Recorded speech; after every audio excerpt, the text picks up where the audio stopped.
तर एकीकडे राज ठाकरेंनी ईव्हीएमवर शंका उपस्थित केलेली असतानाच त्यांचा मुलगा अमित ठाकरे यांची भूमिका मात्र परस्पर विरोधी दिसते। निवडणुकीतल्या पक्षाच्या पराभवासाठी ईव्हीएमला दोष देत बसू नका, पराभवासाठी आपणच जबाबदार आहोत असं अमित ठाकरेंनी मनसे पदाधिकाऱ्यांच्या मेळाव्यात म्हटलं। त्यामुळे ईव्हीएम बद्दल नेमकं कहना क्या चाहते हो असा प्रश्न विचारण्याची वेळ ही सगळ्या मनसे कार्यकर्त्यांवर आलेली आहे।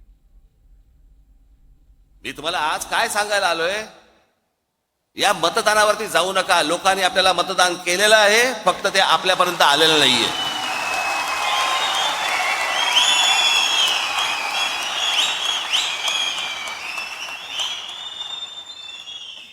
तुम्ही असं कुठेही मनामध्ये धरू नका की लोकांनी आपल्याला मतदान केलं नाही। लोकांनी मतदान केलं, पण ते केलेलं मतदान कुठेतरी गायब झालं।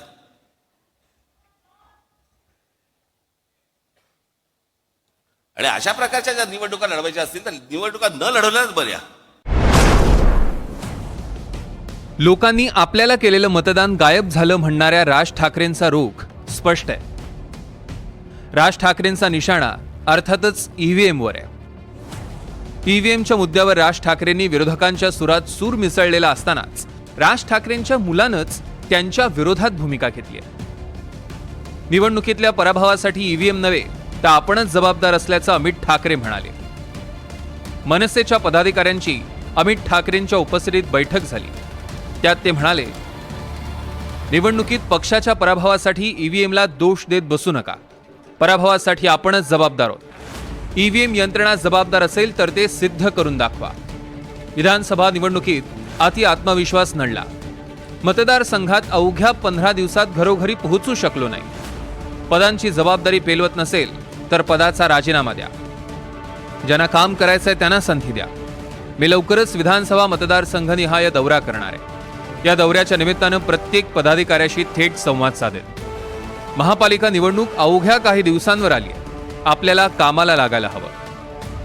विधानसभा निवडणुकांनंतर आता तुमच्या पक्षात आढावा बैठका सुरू झाल्या।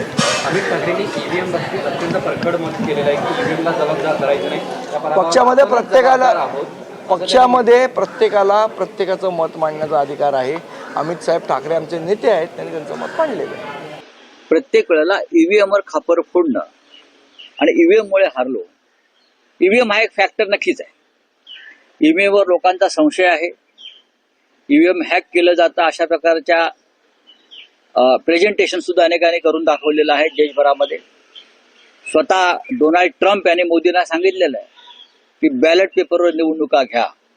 हे अमेरिकेच्या राष्ट्रपतींचं मोदींकडे म्हणणं आहे। जगभरातून ईव्हीएम संशयामुळे हटवण्यात आलेलं आहे।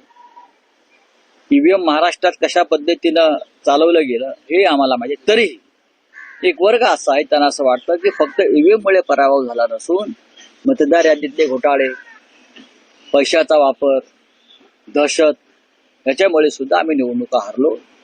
अमित ठाकरे यांना तेच म्हणायचं आहे।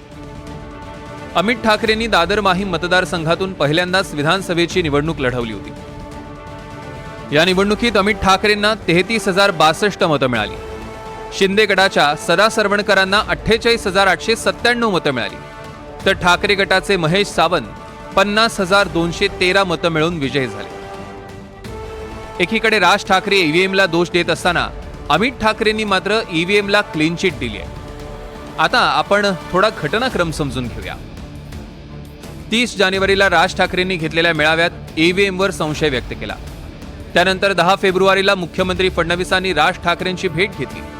आता 15 फेब्रुवारीच्या मेळाव्यात अमित ठाकरे म्हणतायत ईव्हीएमला दोष देऊ नका। लोकसभा आणि विधानसभा निवडणुकीच्या वेळी महायुतीच्या बाजूने झुकलेल्या राज ठाकरेंनी निवडणुकीनंतर ईव्हीएमवर संशय घेतला होता। त्यामुळेच राज ठाकरेंचं इंजिन नेमकं कुणाच्या बाजूने धावतंय याबद्दल मनसेच्या कार्यकर्त्यांमध्ये संभ्रम आहे। आता अमित ठाकरेंनी ईव्हीएमला दोष देऊ नका म्हटल्यानं कार्यकर्त्यांच्या संभ्रमात भर पडणार का याचा विचार मनसे प्रमुखांनी करायला हवा। Bureau report, NDTV Marathi, Mumbai.